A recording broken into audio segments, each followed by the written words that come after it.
I get a lot of people who specifically come right out and say, what can I do for such and such a condition? For example, what can I do? I have diabetes. What can I do? I have been diagnosed with gastritis, colitis. What can I do? I have bronchitis. And on and on and on. People simply want a solution to what ails them. And here's what I have to say about that. Remember, keep in mind that inflammation is what causes us to get sick. So if you are not addressing inflammation in your body, you're constantly going to be fighting some type of illness, along with being tired and being in pain. So the important thing to always remember, no matter what you're facing in terms of health issues, is that you want to address inflammation. That's why I talk about these drinks so much, because what they do is they address inflammation. But one thing that you can do is you can actually help yourself by the things you are eating and by avoiding certain things that you need to avoid. We have been built, our systems are built so that we can eat more. Actually, we've been designed to consume easily raw foods. And that doesn't mean you have to go out there and find raw diets and go crazy with a new type of lifestyle.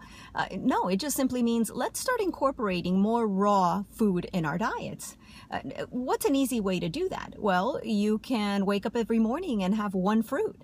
You can have another one between breakfast and lunch. You can have another one between lunch and dinner. And now guess what? You have 3 fruits a day that you're consuming. That's raw. You can add a salad to your lunch and add a salad to your dinner. And make sure you're adding a salad that you're making with everything except iceberg lettuce. And then choose vegetables that are going to take you time to chew. Broccoli, for example, cauliflower, cucumbers, carrots. Get the idea? Green peppers, cucumbers, leave the skin on them. The fruits you choose should also be fruits that require chewing time. So you're thinking of pears, of mangoes that you leave that you don't peel. See what I mean?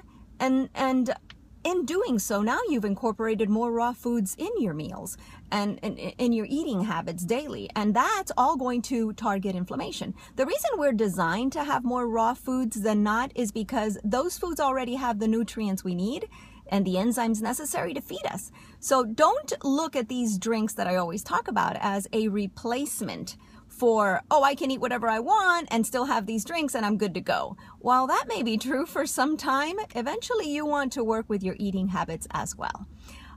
And so when you ask what is good for this and what is good for that, change your eating habits. And as you add these drinks, you'll find that inflammation is targeted, brought down, and you return to health.